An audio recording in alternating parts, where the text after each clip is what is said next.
morning, everyone. Welcome once again to Spiritual Sunday. It's so nice to have you all with us. How are you doing? Good or great? Great or excellent? Excellent or supercalifragilisticexpialidocious? Yeah, what you said. Okay, great. All right. So how many of you are new? How many of you this is first time? Yes, great. Thank you so much for joining us. That's marvelous, marvelous. And thank your friends for telling you about us. So we're here this morning as we are every Sunday. We want to change our lives for the better, yes? Yes. You sure? Yes. Okay, we're going to find out. All right? So I was just talking a little bit, I always do a couple minutes early. You know, we're in the time of miracles and wonders. And as we're about to affirm, you know, miracles are not up to God.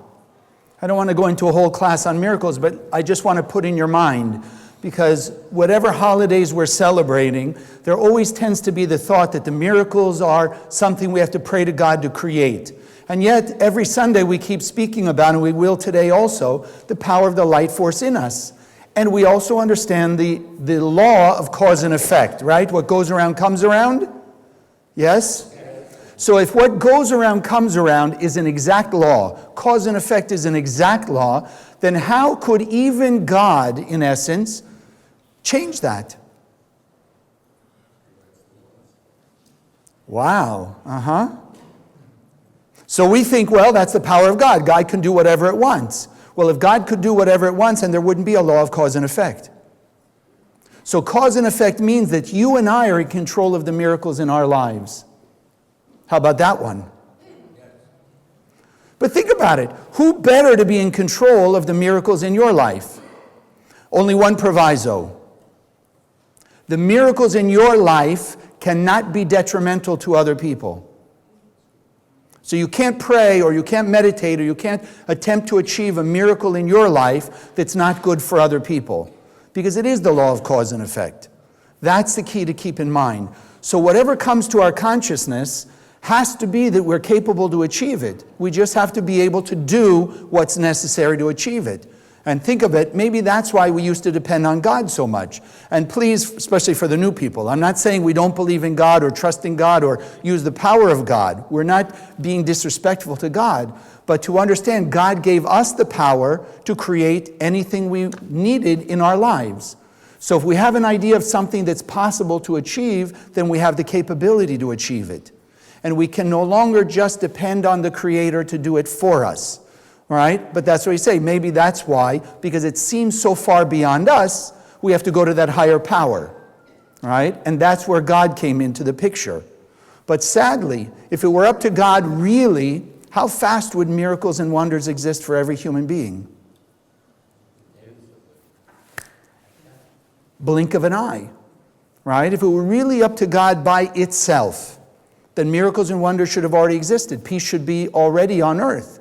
If it's up to us and it's in our hands, then we can understand how history has shown us what history shows us. That it's up to people, right? You gather a group of people for good and you see things transform. That's the whole way we started Spiritual Sunday, as another project out of the Kabbalah Center, which is simply teaching the technology, how each and every person can take control over their life. So as we do every Sunday, we have an affirmation. Because if consciousness is everything, then what is in our mind, what's in our consciousness, will determine what's in our lives. So every day, we want to remind ourselves, but for sure on Sunday, as we're getting the week started, we want to kick off the week understanding that, yes, I am in charge of my life. So I have nowhere else to look. I have no one else to look at for what's going on in my life. I can look to other people for support, for motivation, for inspiration, etc. But in the end of the day, action, reaction, cause and effect. So as a group, we say the affirmation together because there's more power in unity. And so as we say it together, we're getting ourselves and our own consciousness multiplied thousands and thousands of times. So if I can ask you together, we'll say it, our affirmation. Consciousness is everything. I raise my consciousness today to see the miracles and wonders of life. I commit myself to behave with greater love, compassion, and kindness towards all human beings. And of course, we want to begin its manifestation with the greatest people on earth closest to us. So please stand up and greet each other. Just a warm welcome. Somebody reminded me, yes, we have a number of new people. My name is Chaim Solomon.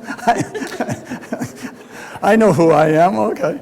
So, and again, yes, so we welcome you. And now we have our friends on Facebook. Let's say hi to all our friends on Facebook. Yes. We got another person in Hong Kong. We have a student in Italy. Someone wrote me from Italy already how much they're enjoying Spiritual Sunday. We have a couple new students in the Middle East who are watching us. So we're getting out there. With your support, it's a very simple thing. Just click share when you go on the Facebook page, and it goes out. If each one of us could reach 10 people, think how fast we can cover the earth, right? And if you're appreciating Spiritual Sunday as much as I do and what we learn here, so imagine if everybody on earth were learning this, how fast chaos and all the conflict would disappear. Simply that. If we realize miracles are in our own hands, and everybody else out there started to understand that, think how fast we could change things. Everyone would be creating miracles, and as we said, miracle has to be good for everybody. It can't be good for one and not another, because the light of God goes everywhere. So let's start with today's subject. So I want to start with a story, a little history. So when I first got to college, my parents got divorced. So, I was at college, I was having a good time at college, and I hadn't had my spiritual awakening yet. So my parents got divorced. I tried not to pick sides, but my father moved out, and he bought another house, and he was living in another house. So most of the time I was living in the dorms at college, and when I'd come home for a weekend, so now I have to go like 1 weekend to my mom, 1 week to my dad, et cetera, because I didn't want to show favoritism. But one thing I did was I went to my mother's house, which is the house I grew up in, and I took a few pieces of bedroom furniture from that house, and I took it to my father's house. Didn't think anything of it, right? And I didn't pay attention to what I found out later. So later, as I got into spirituality after my mom passed, I realized what I'd done to her. I realized that by taking the furniture from her house, essentially, to my father's house, I made her feel bad. And so I awakened in me a lot of guilt. And I had a lot of guilt and shame because I couldn't imagine hurting my mother. And worse was, I didn't realize I had hurt her. So as today we're talking about guilt, I want us all to think about in what ways we may feel guilty for things. Things we did growing up maybe to our parents, things we did to our siblings. Or maybe you don't feel bad what you did to your siblings. Okay. Or whatever you did in life, right, that today you're still feeling guilty about. And that was the key. That's the key. It's kind of paradoxical, and I wanted to emphasize this point. When you think of all the bad people in the world, do you think they're feeling guilty for what they did? No, that's the paradox. The more spiritual we become, the more guilt-ridden we will be. Isn't it true? You look around your friends, you feel guilty about something, and you look at some friends who may have been involved in the same thing or something similar, and they don't look like they feel guilty at all. Why? Why is it that the more spiritual we become, the more guilty we can feel? Because let's think about what spiritual elevation means. When you're raising consciousness, we just affirmed, consciousness is everything. Did we not? So if consciousness is everything, when I first went to take the furniture from my mom's house, what was my consciousness? I'm just taking a piece of furniture and moving it to my dad's house so I'll have something at his house. I didn't have any consciousness about my mother's feelings or what had gone on between the two of them. So I lacked consciousness. Then later, after I started my spiritual awakening, I started to realize, to be more conscious of other people's feelings, of the impact that I could have on other people. And I started to realize, yes, I had an impact on her in not a very positive way. So of course, right away in my mind was guilt. So because we know better, we can start to feel worse. Kind of paradoxical, right? Or think of it another way that you and I talk more about. We have the light of the Creator inside of us. More spiritual The higher our spiritual elevation means more light we're shining in the world. So if you're in a dark room and you're trying to locate something, what's the first thing you do? You turn on the light. Why do you turn on the light? Why don't you just mull around in the darkness, and see if you can find it? Because when you turn on the light, what happens? What happens to all the things in the room? They're illuminated. They're clear. You can see them. So then if you're raising your consciousness and you're allowing more of your soul's light to shine into the world, then what do you think is going to be clear to you? The good things that you do and have done, and also the bad things. So the brighter the light, the more things you're going to see. The paradox. So frankly, for you and I, who are making an effort to be spiritual, we need to use the fact that we perceive our faults more as we grow as a sign we are growing. The more we see our mistakes, the more we see where we have fallen into the illusion and negativity, then that for us is a sign that we're revealing more light. That's the key. Because what happens? Guilt. What does it do? It disconnects us. We've talked many times. We have a supernal, perfect self, right? I am a pure and perfect being of light. Each one of us, a pure and perfect being of light, because the Creator can only create perfection. So that perfect being is constantly accessible to me by a pathway, if you will, a conduit from the upper to the lower world, where I am here in my physical body, where we all exist this way. But when we hold guilt, what do? Guilt is like taking that conduit, like a garden hose, that the water wants to flow, and you put a twist in it. You put a twist in the hose, what happens to the water that wants to flow? It's blocked. So then as a person holds guilt, or has created something that would create guilt, they block access to that higher self. And that eventually becomes an issue because we start to have an image of what we should be achieving, what we're capable to achieve, but what we're not achieving. And that's where the pain of guilt comes in. Because from another point of view, what have we done with our light? I mean, you and I discuss here often, there's only one power in the universe. There's no two powers. There's not good and evil. There's not really light and darkness. There's the light of the Creator, and there's the light of the Creator. And then there's the light of the Creator. So if we're not seeing the light, if we're not seeing the light in us, in other people, or around us in the world, it's because we've blocked our vision of that light. Not because it doesn't exist. We've blocked it. So every action that we do, every thought that we have, is empowered by the light of the Creator. So when we've taken an action that we look back and we say, oh, that was a mistake, and now I feel guilty about, what did we use to do that action?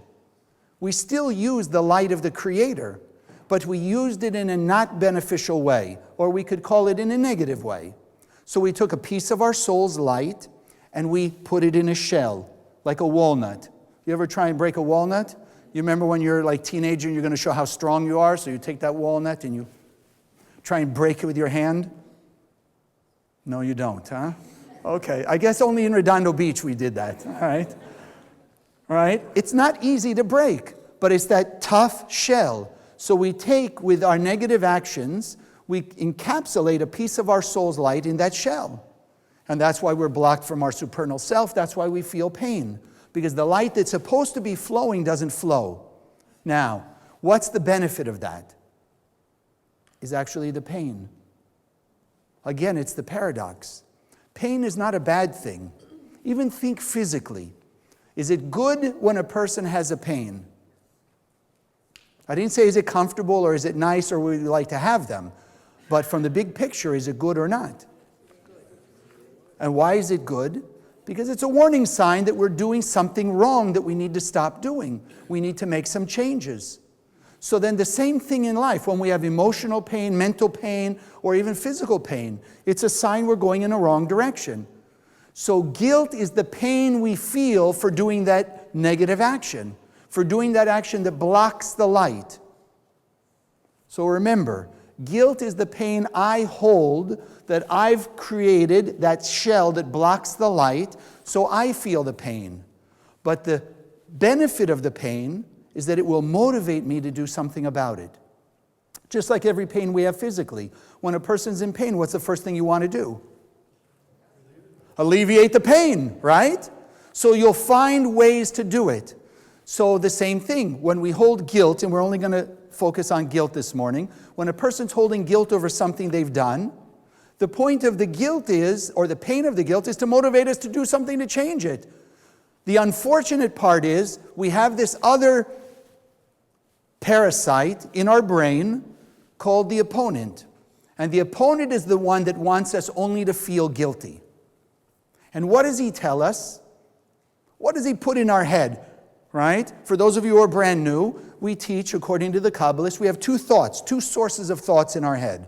We have the source of the light of the Creator, with all the goodness, love, kindness, compassion, generosity, humility, etc. And then we have that other stream of consciousness that's called the opponent, that tells us to do all the negative things. Be angry, be upset, be greedy, be egotistical, etc. So what does that opponent do? And he plays the game very well. Did you or did you not do that action or say that thing? Yes, we did it. I took the furniture from my mom's house. But that was, had to be like 1974, 75, back then. So it's years and years ago I did it. And it took me years to realize and then years to change it, which we'll also talk about.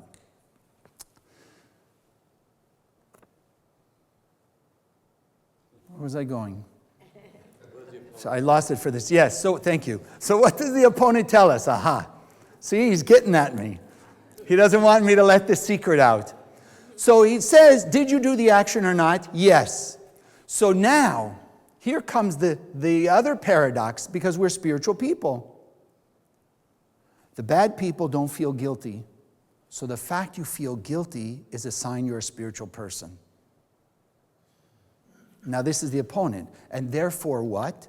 Don't let go of feeling guilty. Because as long as you feel guilty, then you know you're a spiritual person. Right? Because the non-spiritual people don't feel bad about their actions. But think of what's happening. And this may be tough for some of you to grasp, but at least be open-minded to the idea.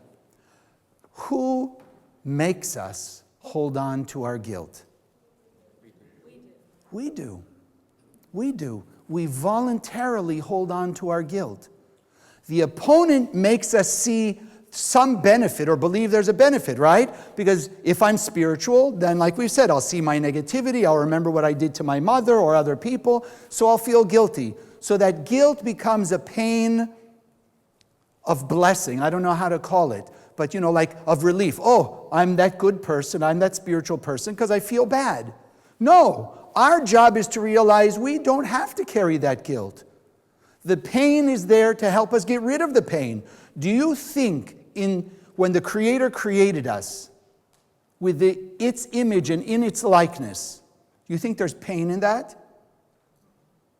If God is perfect, do you think God has pain? No. We have the pain system, like we said, in order to know when I'm off the path of the light, when I'm not doing the spiritually most beneficial thing, then I'll have pain. Tell me like this. You ever been on your way somewhere and you know you've got to take one exit, but for whatever reason you quickly looked at the exit and you misread the number and you got off on the wrong exit? Ever happened to you? So besides blaming the GPS, right? What's the first thing you do? Is that not a sign of pain? Are you not in pain? You went off the wrong way. You're in pain. So right away you're in pain. So what do? Do you just pull off and you say, that's it? I'm going to live the next 40 years of my life here at the bottom of the exit, right? Just to prove I'm a spiritual person, I have pain. No! What do? That pain makes you do what? You get back on the map. You calculate your GPS, but you'll find some way or other to get back on the road and get back on the direction you're supposed to go. So if we can do that in the physical world, there has to be a system to do it in the spiritual world also, isn't there? Because nothing comes in the physical world that's not based on the spiritual world. So that's the key. But we have to first realize we are voluntarily holding on to our guilt. My mother, I told you, it was years after she passed from the physical world that I came into spirituality and I realized what I had done. So she was long gone already. I'm sure she was not holding any animosity to me after she left the physical world. But I was still holding it until I became spiritual enough to realize what I had done. So that for me was very clear. I was holding it, she wasn't. We want to tend to think, well, if I did something to my kids as they were growing up, or I did something to my wife or my husband or whoever it was, that they're still holding the animosity towards me, and therefore I feel guilty. Or they're still feeling bad about what I did. No. What if they healed themselves 5 minutes? Maybe they're better Kabbalists than I am. So I may have done something to them, but they healed themselves and overcame it in 5 minutes. Meanwhile, I'm holding on to it for years. So it took me a while to realize and go through the process, which is what we're here to do. We're not here to hold on to guilt. We're here to heal it. We're here to overcome it. And how do we do that? One is the acknowledgement that I'm holding it.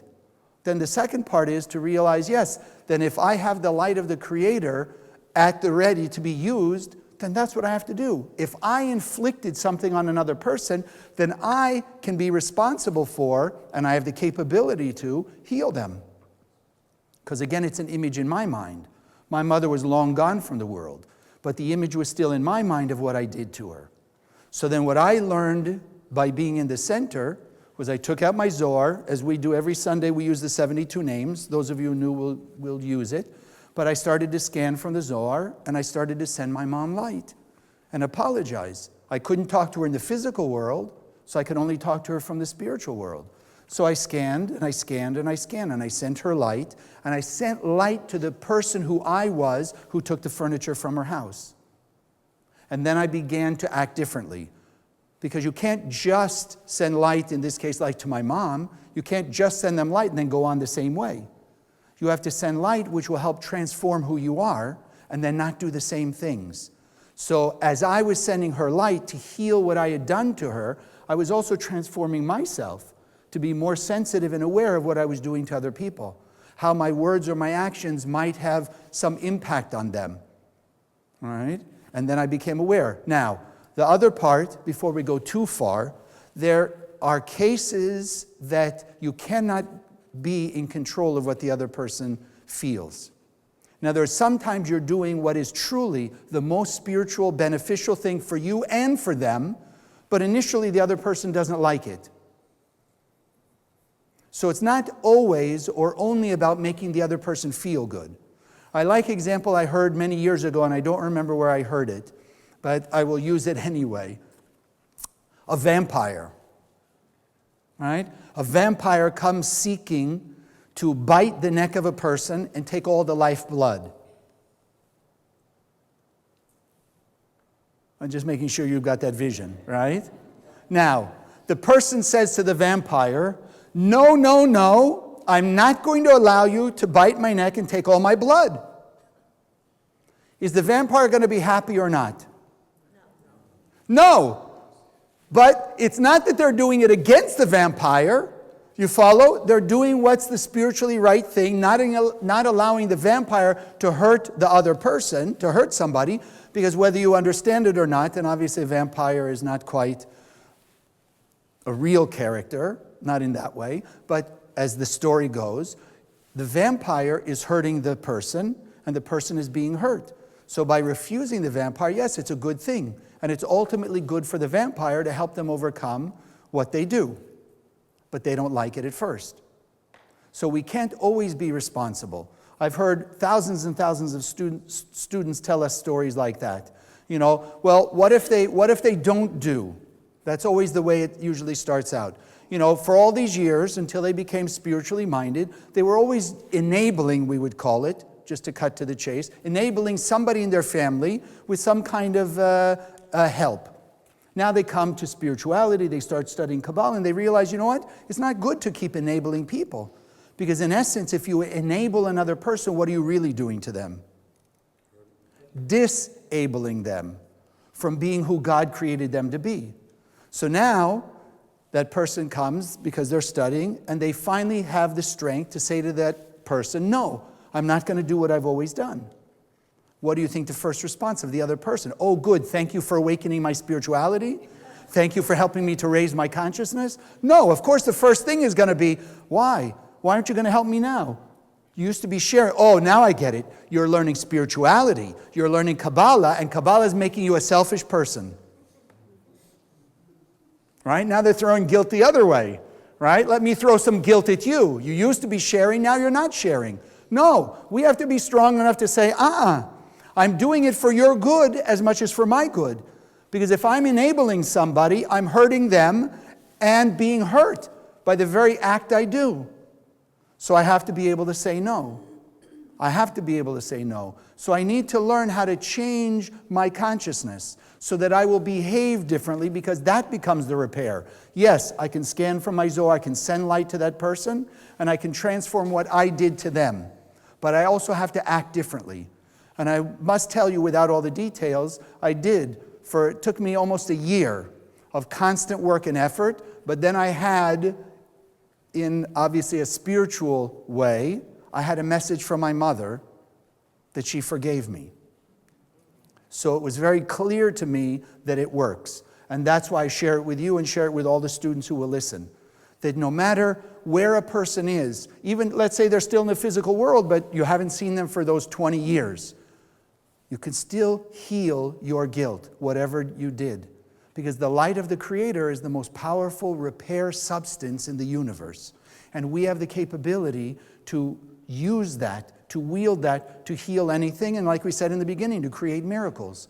It's all made up of the light of the Creator. And where is that light of the Creator? It's in our soul. That's the key. So as we're sending people light, we're breaking that shell that we talked about that encapsulates some of our soul's light. And once you break the shell, what happens to the light? It starts to shine into your life. And now that it's shining into your life, more peace, more love, more blessings, more goodness, more clarity, more awareness. And yes, sometimes the awareness that you get from the brighter light is what? The next shell you've created. But that's also a blessing. That's why often, we go back to even the story of Moses, 40 years in the desert. Every day was another challenge and another shell he was facing. But he kept showing us how we can raise our consciousness through all of the challenges. Because that's all the challenge is there for. The challenge, the pain, is just there to awaken us to our true potential.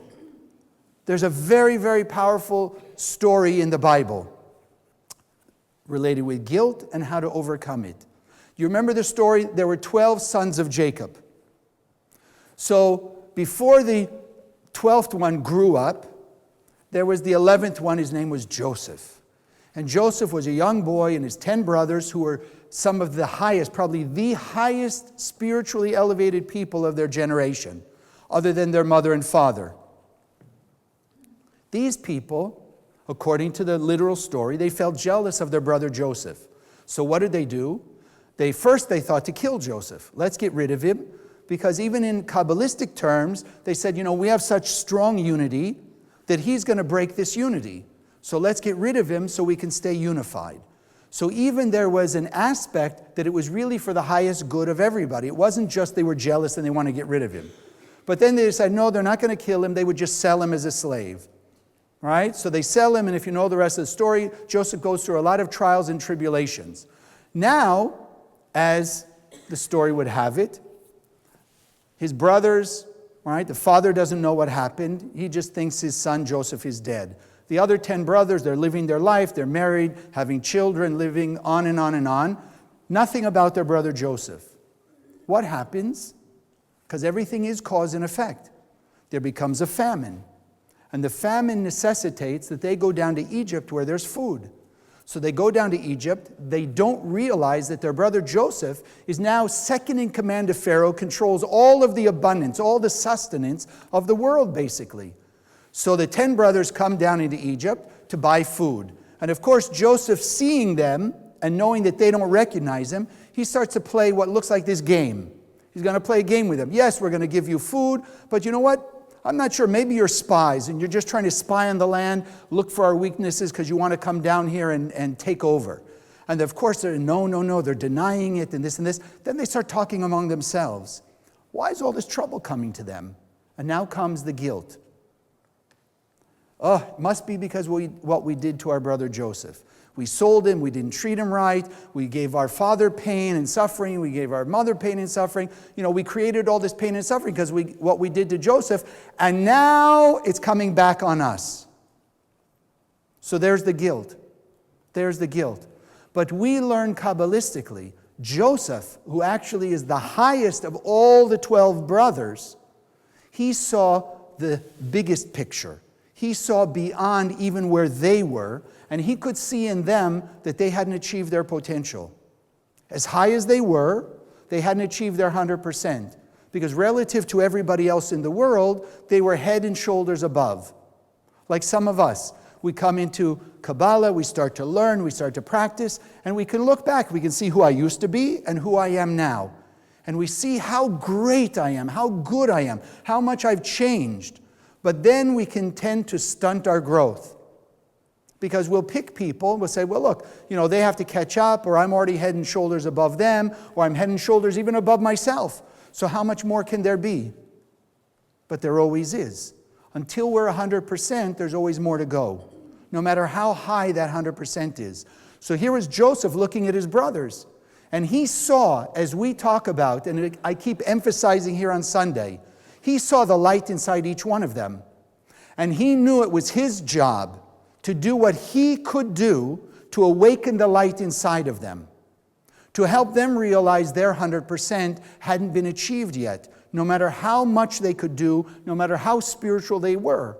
So he kept giving them trials. Another test and another test and another test, till it came to the point where finally one of the brothers realized how much light he had inside of him, that the Creator was inside of him, and nothing was on the outside. No circumstances on the outside were there that didn't relate to him and therefore his highest good. So the story goes that now he's not willing anymore to play this game. He doesn't want to give in to the illusion anymore. He's not going to let this person that he didn't know who was his brother, yet was asserting authority over him, he wasn't going to let him control him. So it says, Judah approached Joseph. But in the original language of the Bible, it says, Bi Adoni. It's an unusual phrase because you can translate it in many different ways. But Kabbalistically, the essence is Judah, as he was approaching his brother Joseph, or this authority he didn't know yet was his brother, he came to say, no, Bi Adoni, inside me is the light of the Creator. Inside me is 100% to create miracles and wonders and transcend any and all forms of challenge, chaos, and discord. So as he approached Joseph, he was basically awakening the light inside of him, saying, you have no control over me. The light of the Creator is my power. And at that moment, it says, Joseph couldn't hold himself anymore. He revealed himself to his brothers. The lesson for us is, as we are willing to act in our next level of consciousness, raise ourselves up realizing how much light I have inside myself, more than I realize today. Even if I look back and I changed 50% from when I walked in this building, I still have more to go till I'm 100%. I have to know, Bi Adoni, I have inside me all the light of the Creator. And once they did that, then the upper world has no choice. It's like we said with the hose. If the hose has a kink in it and the water's not flowing, what do? You don't turn the water up higher, because that's not going to help. What do? You undo the kink. You unblock the hose, and then what happens instantly? The water can't hold itself back anymore. The water will flow. The moment we break through our guilt or whatever our blockage is, then the light has to flow from the upper world in and through us. And that's what happened. And then comes the whole story of the sustenance and the abundance to all the 12 tribes, that they came to take of the best land of Egypt, etc., etc. But there was nothing held back from them. So when you and I do the same thing, we can see transformation immediately. Immediately. Once I realize I have the light inside of me. But sometimes that light has to awaken the awareness of where I have pain and suffering. And we have to make the change. Tell you a story about one of the students told me very recently. He was feeling guilt about something that had happened to one of his children by somebody he thought was a friend, without the details, but you can kind of gather.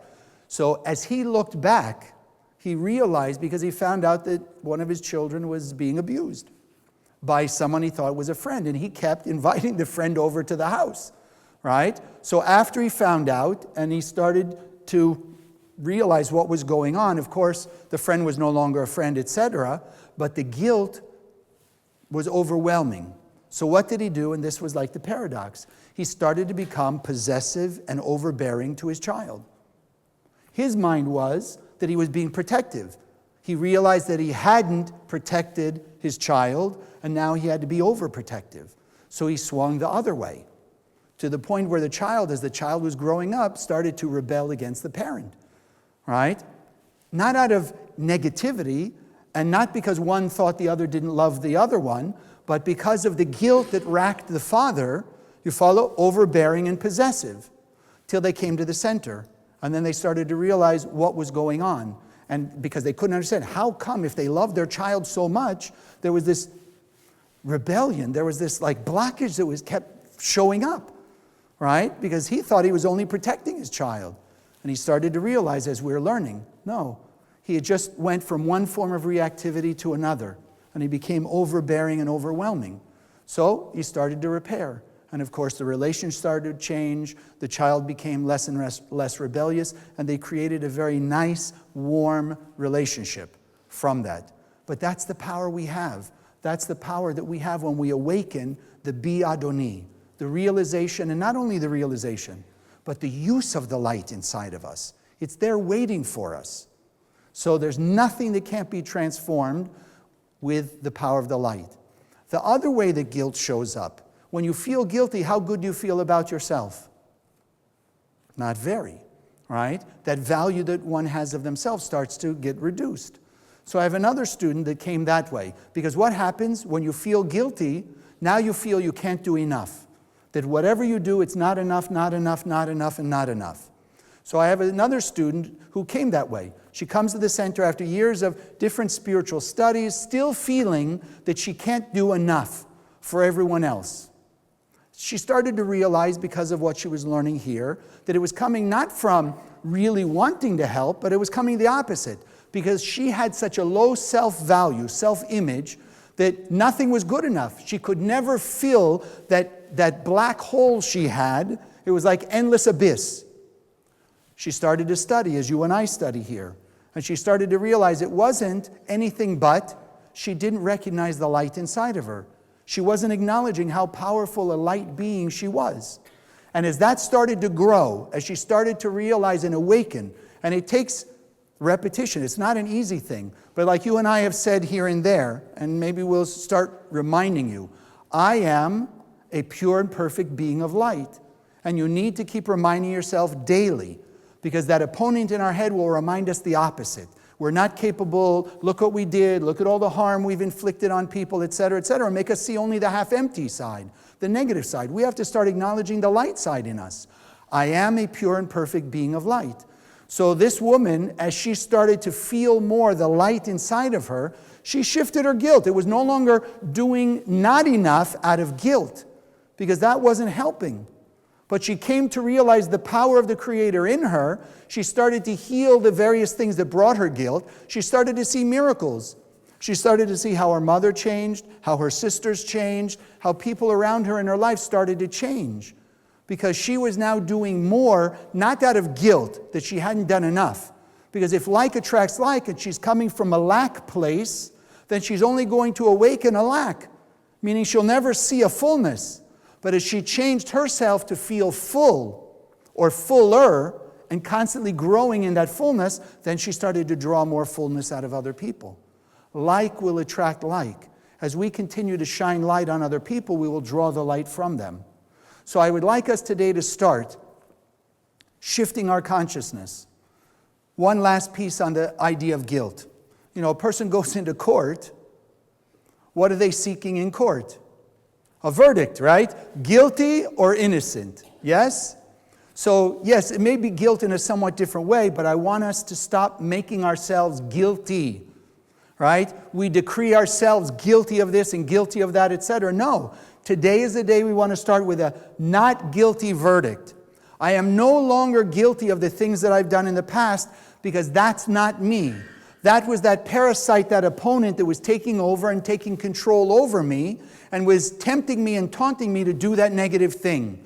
But now that I'm pushing out that parasite, I'm getting rid of that darkness, I'm overcoming the opponent, then I declare myself the winner, victorious over the opponent, and from this day forward, it's a non-guilty verdict for me and for the other people. What they've done to me, I also declare them also not guilty. It was only their opponent, and my job, as our job today, awaken the light in me, awaken the light in them, so we can awaken the light throughout the world, and in this holiday season, we can bring the miracle that we've all been praying and meditating for years, millennium. Peace on earth, goodwill towards all mankind. God bless.